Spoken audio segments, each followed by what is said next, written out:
میری انجینئرنگ ہے میٹلرجی اور مٹیریل سائنسز میں، اور میٹلرجی اور مٹیریل سائنسز میں بہت سے ایسے کورسز ہم سیکھتے ہیں، ایسے کام ہنر ہم سیکھتے ہیں کہ جن کو ہم بڑے چھوٹے پیمانے پہ انٹرپرینورشپ میں کنورٹ کر سکتے ہیں۔ میں نے یونیورسٹی سے فارغ ہوتے ساتھ ایک چھوٹا سا کاسٹنگ کا جو کارخانہ لگا لیا، اور الحمدللہ وہ گرو کرتا کرتا اب بڑی فیکٹری میں تبدیل ہو گیا۔ جو لیول ہے نا ہمارا علم حاصل کرنے کا، اور جو ہماری سکل کا لیول ہے سیکھنے کا تعلیم کے دوران، وہ اتنا کروڈ ہے، اتنا خام ہے کہ اس کی وجہ سے ہمیں اپنی ذات کے اوپر اتنا اعتماد نہیں ہوتا جو ہمیں اپنا کاروبار کرنے کے لیے چاہیے۔ کچھ لوگ ایک کام شروع کرتے ہیں، باقی لوگ اس کو دیکھا دیکھی وہی کام شروع کر دیتے ہیں۔ انہی فیکٹریوں میں، انہی اداروں میں نئی چیزیں بنانا شروع کر دیں تو لامحالہ ہمارا کمپٹیشن کم ہو جاتا ہے۔ تو فیصل آباد میں میرے پاس کچھ لوگ آئے، وہ اسلام آباد سے آئے تھے، تو انہوں نے کہا جی کہ ہم نے آپ کی پوسٹ سے فروٹ لیدر بنانا شروع کیا تھا پڑھ کے، اور اب انہوں نے ماشاءاللہ پوری فیکٹری انسٹال کر لی ہے۔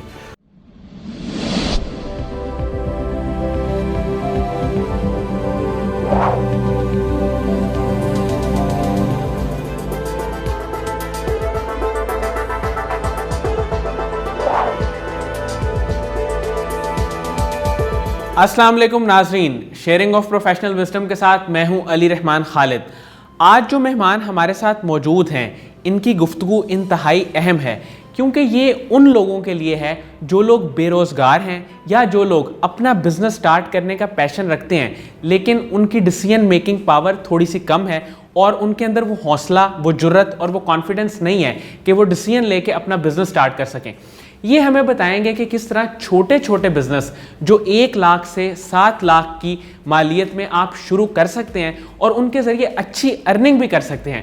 آئیے ان سے ملاقات کرتے ہیں اور جانتے ہیں کہ ان کی اپنی فاؤنڈیشن بھی ہے خوشحال پاکستان کے نام سے، یہ کس طرح سے کام کر رہے ہیں اور ہمیں کیا مشورہ دیتے ہیں۔ بہت بہت شکریہ سلیم احمد فاضل صاحب آپ کی تشریف آوری کا۔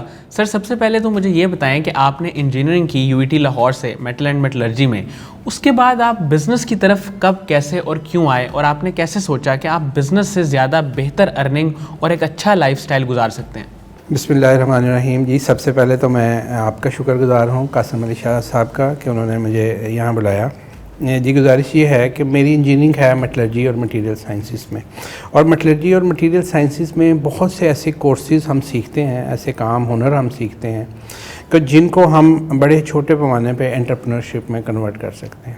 تو جب ہم انجینئرنگ کر رہے تھے اس وقت ویسے دور تھا جاب کا، ابھی بھی ہے پاکستان میں انوائرمنٹ ہے جاب کا، سب لوگوں کی خواہش ہوتی ہے کہ اچھی سے اچھی نوکری ملے، اور میرے ماں باپ کی بھی خواہش تھی، میری ماں بھی مجھے یہی کہتی تھی کہ بیٹا انجینئر بنے گا تو بڑا اچھا جو ہے وہ جاب کرے گا۔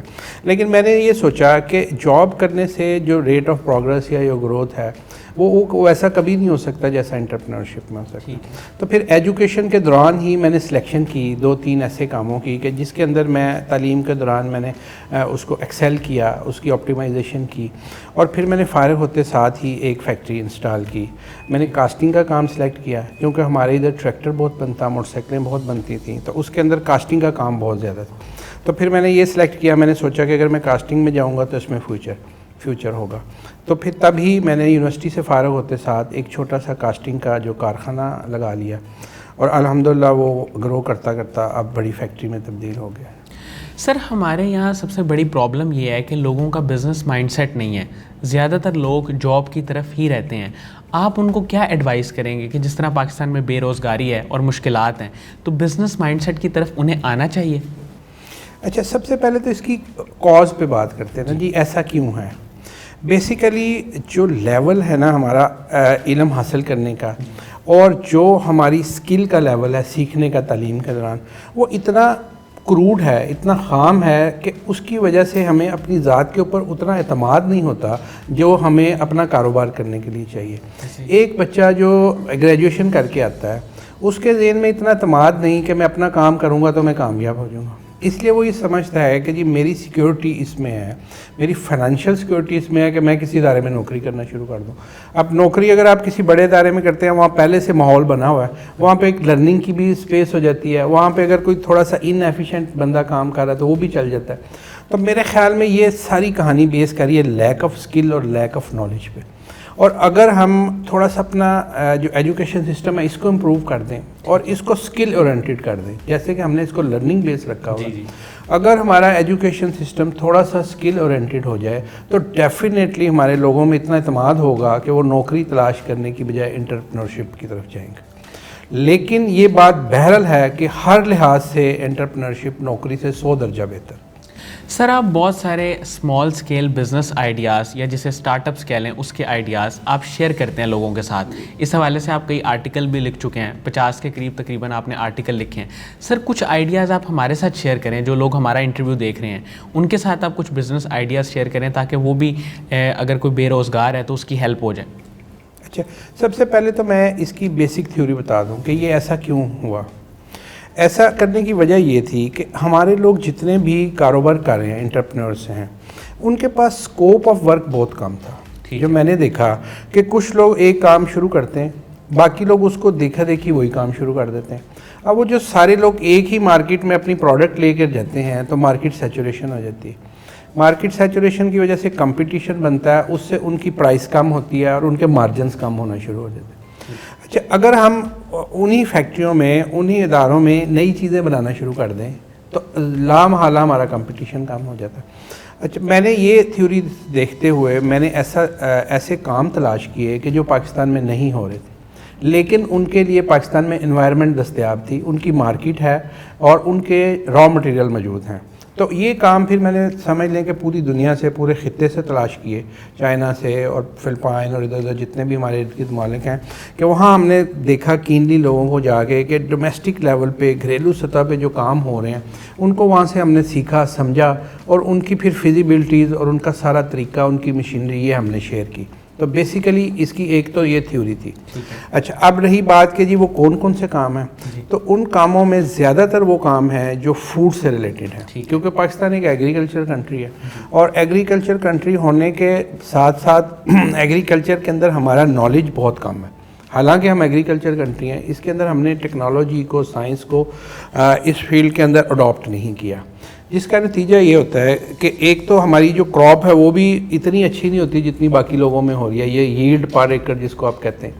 اس کے باوجود آئرنی یہ ہے کہ جو فصل ہم پیدا کر لیتے ہیں اس میں سے بھی 20 سے 30% فصل ہم ضائع کر لیتے ہیں, لیک آف نالج کی وجہ سے. یا دوسری بات یہ ہوتی ہے کہ جب وہ فصل ساری کی ساری ایک ساتھ آتی ہے اس وقت مارکیٹ میں اس کی ڈیمانڈ نہیں ہوتی, جب ڈیمانڈ کم ہوتی ہے تو اس کے ریٹ کم ہو جاتے ہیں. مثال کے طور پہ ابھی ریسنٹ بڑی ہٹ مثال ہے, آپ نے دیکھی ہوگی وہ فلم, کہ ایک صاحب جو ہیں وہ ٹماٹر وہ نہر میں پھینک رہے ہیں. تو اب اس کی وجہ یہ ہے کہ ٹماٹر کی اتنی ابنڈنس پروڈکشن ہو گئی کہ اس کی ویلیو اتنی کم ہے کہ وہ خریدار ہی نہیں اس کا, تو انہوں نے مجبوراً اس کو نہر میں پھینکنا شروع کر دیا. تو ہم کیا کرتے ہیں کہ ہم لوگوں کو یہ سکھاتے ہیں کہ آپ جو اپنی کراپ ہے اس کو آپ پرزرو کر لیں. ابھی اس وقت ٹماٹر 5 روپے کلو ہے, 2 مہینے بعد جب ٹماٹر کی فصل ختم ہو جائے گی تو تب آپ اس کو 200 روپے کلو بھی بیچ سکتے ہیں. تو ہم نے ابھی یہ ورکشاپ کرائی پیچھے 2 دن پہلے, ہم نے اس میں یہ سکھایا کہ جو ٹماٹر ہے اس کو آپ ڈرائی کیسے کر سکتے ہیں, اس کی آپ پیسٹ یا پیوری کیسے بنا سکتے ہیں, اس کی کیچپ کیسے بنا سکتے ہیں. تو یہ 3 طریقے ہیں ٹماٹر کو پرزرو کرنے سے. اس وقت چونکہ یہ ہارٹ ایشو ہے تو اس لیے میں نے اس کا تھوڑا سا بتا دیا.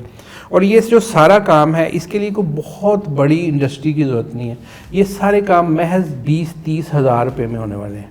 یعنی اگر 20-30 یا 25 ہزار روپے اگر کوئی کسان خرچ کر لے تو اس کے سارے لوازمات پورے ہو جائیں گے. اس کے بعد وہ اپنے ٹماٹر کو محفوظ کر کے اس کی جو پیسٹ ہے وہ بنا لے گا, اور جو ٹماٹر پیسٹ ہے اگر 2 ماہ بعد وہ بیچے گا تو اس کو بہت اچھی ویلیو مل جائے گی. ٹھیک ہے سر, آپ نے اب تک جتنے بزنس آئیڈیاز شیئر کیے ہیں ان میں کوئی سکسیس سٹوریز بھی ہوں گی, وہ 4-5 ان کا آپ ذکر کیجئے, بتائیے, تاکہ ہمیں تھوڑی موٹیویشن ملے کہ کس طرح سے لوگ کام کر رہے ہیں. جی الحمدللہ بہت ہیں.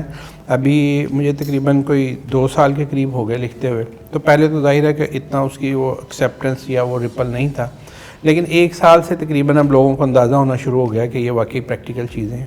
ابھی میں نے بتایا کہ جیسے ہم نے ایک ورکشاپ کنڈکٹ کی 2 دن پہلے فیصل آباد میں, تو فیصل آباد میں میرے پاس کچھ لوگ آئے, کچھ اسٹوڈنٹ تھے, وہ کسی یونیورسٹی کے 3-4 لوگ, وہ اسلام آباد سے آئے تھے. تو انہوں نے کہا جی کہ ہم نے آپ کی پوسٹ سے فروٹ لیدر بنانا شروع کیا تھا پڑھ کے, اور اب انہوں نے ماشاءاللہ پوری فیکٹری انسٹال کر لی ہے, اور وہ فروٹ لیدر کے مینگو کے سیمپل بھی لے کے آئے تھے. بہت زبردست پیکنگ تھی, اور ان کا کہنا تھا کہ لاسٹ ایئر چونکہ ہم نے شروع کیا تھا تو ہم نے 1 ملین کی سیل کی ہے. تو اس سال جو ہے ہمارا ٹارگٹ ہے کہ انشاءاللہ ہم 5 ملین کی سیل کریں گے مینگو سیزن میں. تو اسی طرح اور دوست تھے وہاں پہ, کچھ لوگ تربوز ٹرائی کر کے لے کے آئے ہوئے تھے, کچھ لوگ مختلف اور پروڈکٹ ویلیو ایڈڈ بنا کے لائے تھے. ایک صاحب ہیں جنگ میں, انہوں نے گلیسے فروٹ پہ کام شروع کیا ہے. تو اس طرح بہت سارے لوگ جو ہیں, خاص طور پہ یہ جو اب ہمارے ناردرن ایریاز ہیں وہاں بہت سارے لوگوں نے ونیگر پہ کام شروع کیا. سرکہ میں نے سکھایا کہ کیسے بنتے ہیں ایپل کا, تو اس کے بھی بڑے کام کر رہے ہیں. بلکہ سرکے کے 3-4 برانڈ مارکیٹ میں آ چکے ہیں اس وقت جو ہیں جی, اور وہ اچھی سیل کر رہے ہیں. تو اس طرح الحمدللہ اکراس دی پاکستان. ایک صاحب ہیں کوئٹہ میں, انہوں نے بہت بڑی ایک انڈسٹری لگا لی ہے, وہ چیری پہ کام کر رہے ہیں. چیری چونکہ اس کی بھی پیرشیبل ہوتی ہے, بڑی لائف کم ہے, تو اس کے اوپر انہوں نے بڑا اچھا کام شروع کر دیا اس کی ڈرائنگ کے اوپر. تو ایسے پورے ملک میں الحمدللہ اب لوگوں نے ان پروجیکٹ پہ کام کرنا شروع کر دیا. سر آپ خود بھی بزنس مین ہیں اور اس کے ساتھ ساتھ لوگوں کو بھی موٹیویٹ کرتے ہیں. مجھے یہ بتائیے گا کہ جو ینگ انٹرپرینیورز ہیں ان کو آپ کیا ایڈوائس کریں گے, آپ کی کوئی زندگی کا تجربہ یا نصیحت جو آپ ان سے کہنا چاہیں؟ ہاں جی, سب سے پہلے تو میرے پاس جب دوست آتے ہیں تو مجھ سے پوچھتے ہیں جی کہ ہمیں بتائیں ہم کیا کریں. تو میں ان سے یہ کہتا ہوں کہ بھائی یہ کام میرے بتانے والا نہیں ہے آپ کو کہ آپ نے کیا کرنا ہے. آپ کو پتہ ہے کہ آپ نے کس فیلڈ میں تعلیم حاصل کی ہے, آپ کو پتہ ہے کہ آپ کے پاس سکل کون سی ہے, آپ جس انوائرمنٹ میں رہتے ہیں وہاں پہ را مٹیریلز کی دستیابی کون سی ہے, وہاں پہ ماحول کس چیز کا ہے, اس ایریا میں کیا چیزیں بن رہی ہیں, اور پھر یہ کہ کس چیز کی مارکیٹ آپ کے پاس ایکسیس. تو یہ کام جو ہے انٹرپرینورشپ کے لیے سب سے پہلے یہ ہوم ورک ان بچوں کو خود کرنا چاہیے. ہم نے آپشن ساری دے دی. اگر میں نے 50 کام بتا دیے آرٹیکل, تو ان کا کام ہے کہ وہ ان کو دیکھیں, ان کو پڑھیں اچھی طریقے سے, اس کو دیکھیں اور اس کے اندر سے اپنی طبیعت اپنی فطرت کے حساب سے 1 2 4 کام سلیکٹ کر لیں کہ جی یہ کام ہے. اس کے بعد پھر ہم ان کو گائیڈ کر سکتے ہیں کہ جی یہ ان میں سے یہ والا کام آپ کے لیے بیسٹ ہوگا. اور دوسری بات یہ ہے کہ اپنی انوائرمنٹ کے اوپر غور کرنا شروع کریں, غور کرنے کی عادت ڈالیں, سوچنے کی عادت ڈالیں کہ جہاں میں رہتا ہوں میرے مسائل کیا ہیں اور میرے وسائل کیا ہیں. ٹھیک ہے. جب ہم اپنے وسائل سے اپنے مسائل حل کرنے کی عادت ڈال دیں گے تو ہمارے بہت سارے مسئلے ختم ہو جائیں گے. تو یہ سب سے پہلا میرا جو پیغام ہے وہ یہی ہے, بلکہ دونوں جو پیغام وہ یہی کیا ہے کہ سوچنے کی عادت ڈالیں, غور و فکر کریں, اپنے ارد گرد دیکھیں, اپنے انوائرمنٹ میں دیکھیں, چیزوں کے اوپر غور کریں. انشاءاللہ آپ کے مسئلے خود بخود حل ہونا شروع ہو جائیں گے. سر آپ کی ایک فاؤنڈیشن ہے خوشحال پاکستان کے نام سے, سر وہ کس طرح سے لوگوں پہ کام کر رہی ہے اور خدمت خلق کر رہی ہے؟ جی, میں نے جیسے بتایا کہ میں نے جب یہ لکھنا شروع کیا تو پوری دنیا سے, خاص طور پہ پاکستان سے لوگوں نے میرے سے رابطہ کرنا شروع کیا. تو پھر ہم نے سوچا کہ ہم نا اس کو کسی ایک سسٹمیٹک طریقے سے لے کے آگے بڑھیں. تو پھر ہم خیال دوستوں نے مل کے خوشحال پاکستان کا ایک پلیٹ فارم بنایا. اب اس پلیٹ فارم کے اوپر سب سے پہلے ابھی تو ہم یہ کر رہے ہیں کہ مختلف علاقوں میں ورک شاپس کرتے ہیں. ہمارے پاس کچھ مشینز ہیں جو ٹریننگ کے لیے ہیں, ہم ان کو لے جاتے ہیں ایک موبائل یونٹ کی شکل میں مختلف گاؤں میں, مختلف علاقوں میں. وہاں جا کے ہم ان کو پریکٹیکلی سکھاتے ہیں کہ جی آپ نے یہ فوڈ پرزرویشن کیسے کرنی ہے یا باقی ویلیو ایڈیشن کیسے کرنی ہے. ایک تو یہ اب تک ہم کافی ورکشاپ مختلف علاقوں میں کرا چکے ہیں. دوسرا بھی ہم نے لاہور میں ایک جگہ لی ہے, وہاں پہ ہم ایک چھوٹا سا ایک انسٹیٹیوٹ بنانے لگے ہیں, یہی ٹریننگ کا انسٹیٹیوٹ, جہاں پہ ہم لوگوں کو کچھ سکھائیں گے کہ جی آپ کیسے ہنر کیسے سیکھ سکتے ہیں اور کیسے یہ آپٹیمائز کر سکتے ہیں ان پروڈکٹ کو بنانا پریکٹیکلی. اس کے علاوہ ہماری یہ بھی آفر ہے کہ اگر کوئی لوگ جو ہمارے یہ پروگرام ہے ان سے کچھ سیکھ کے پروڈکشن شروع کر دیتے ہیں اور ان کو سیل کے مسائل ہیں, ان کو مارکیٹ کا ایشو ہے, تو وہ ہم سے رابطہ کریں, ہم ان کی پروڈکٹ ہم خریدیں گے اور ہم ان کو ڈسٹریبیوٹ کریں گے. تو خوشحال پاکستان پہ ہم یہ سارے کام کر رہے ہیں. سر فیوچر میں آپ کے کیا گولز ہیں, آپ کی فاؤنڈیشن کس طرح سے کام کرے گی اور کس طرح سے لوگوں کو تعلیم دے گی؟ جی فیوچر میں جی ہمارا ارادہ یہ ہے کہ جس طرح ہم نے یہ لاہور میں ایک ادارہ بنا رہے ہیں تربیت کا, اس طرح ہم پاکستان کے طول و عرض میں ایسے ادارے بنائیں. اور اس کے علاوہ ہماری خواہش یہ ہے کہ ہم جو پاکستان کا جو ٹیکنیکل ٹریننگ سسٹم ہے اس کو کچھ ہیلپ آؤٹ کریں کہ اس کے اندر بھی کوئی ایسے کورسز اور ایسی چیزیں ایڈ کر دیں وہ گورنمنٹ سیکٹر میں بھی, تاکہ جو لوگ وہاں جاتے ہیں ٹیپٹا کے پاس ان کو صرف وہ 2 4 5 کورسز نہ ہوں ان کے پاس, بلکہ ان کے پاس ایک بہت بڑی اسپیکٹرم ہو, 200-250 قسم کے کورسز ہوں جو وہ جائیں اور ان میں سے ایک کورس سلیکٹ کر کے اپنی لائف کو بہتر بتائیں. تو انشاءاللہ ہمارے یہی ٹارگٹ ہیں کہ ہم ایک تو ایجوکیشن, ٹیکنیکل ایجوکیشن کے اندر ہیلپ آؤٹ کرنا چاہتے ہیں. دوسرا ہم یہ چاہتے ہیں کہ پورے ملک کے اندر ہر ضلع میں, ہر شہر میں ہمارے ٹریننگ انسٹیٹیوٹ ہوں جہاں سے لوگ کام سیکھ کے انٹرپرینور بنیں. سر مجھے ایک بات بتائیے، میں آپ سے پوچھنا یہ چاہتا ہوں کہ جو ینگ لوگ ہیں جن کا بھی ایکسپیرینس نہیں ہے، ایکسپوجر نہیں ہے، اگر وہ کسی بزنس میں انویسٹ کرتے ہیں 5 لاکھ یا 7 لاکھ یا 10 لاکھ، تو اس کی کیا ایشورٹی ہے کہ وہ اسے اچیو کر لیں گے یا وہ لاس میں نہیں جائیں گے؟ اس چیز کو کیسے مینیج کیا جا سکتا ہے؟ جی بہت اہم بات ہے، اور یہی وہ سب سے بڑا خوف ہے جو میرا خیال ہے ہمارے نوجوانوں کو انٹرپرینور بننے سے روکتا ہے۔ تو میں نے یہ اس سوال کا جواب شروع میں دیا کہ جب تک ہم کسی ایک کام کے متعلق 100% علم اور ہنر حاصل نہیں کر سکتے، ہمارے اندر اعتماد نہیں آئے گا۔ ٹھیک ہے جی، تو اس کی جو ریمیڈی ہے وہ سب سے پہلے ریمیڈی ہے لرننگ۔ آپ نے اسٹیٹ وے جا کے اپنے انویسٹ نہیں کر دینا، بلکہ آپ نے پہلے سیکھنا ہے، اس سارے بزنس کے ویئر اباؤٹ سیکھنے، اس کے آپ نے میرٹس اور ڈی میرٹس سیکھنے، اس کے بعد پریکٹیکلی اس کی مشق کرنی ہے۔ یعنی ہم جو تربیت کرا رہے ہیں وہ اسی لیے کروا رہے ہیں کہ آپ وہاں پر پریکٹیکل کریں، نہ کہ آپ جب کام لے آئیں اپنی مشینیں خرید لیں تب آپ کا وقت ضائع ہو لرننگ کرنے میں، سیکھنے میں۔ اچھا، جب یہ دونوں کام ہو جائیں گے، آپ کی لرننگ ٹھیک ہوگی، آپ کی سلیکشن آف ورک ٹھیک ہوگی، اور آپ نے پہلے سے اس کی مشق کی ہوگی، تو پھر امکانات بہت کم ہو جاتے ہیں نقصان کے۔ ٹھیک ہے جی۔ اس کے بعد اگلی بات یہ ہے کہ اس کے اندر تھوڑا سا کردار سوسائٹی کا بھی ہے۔ ہماری جو سوسائٹی ہے نا سر، اس کے اندر ایکسیپٹنس بہت کم ہے نئی چیزوں کی، ایسے تو وہ اس کے اوپر بھی کام کرنے کی ضرورت ہے۔ لوگوں کو یہ بتانے کی ضرورت ہے کہ یار اگر یہ ایک بندہ اس نے نیا کام شروع کیا ہے تو بینگ سوسائٹی ممبر میرا یہ فرض ہے کہ میں اس کو ہیلپ آؤٹ کروں۔ ہوتا کیا ہے کہ ایک بندہ کوئی نئی چیز پروڈکٹ لے کے دکاندار کے پاس جاتا ہے تو دکاندار کی خواہش ہوتی ہے کہ اس کو میں ڈسکریج کروں اور اس کو میں ریٹ کم کر لوں کسی طریقے سے، تاکہ یہ مجھے سستا مل جائے اور میں اس میں سے زیادہ پروفٹ کما لوں۔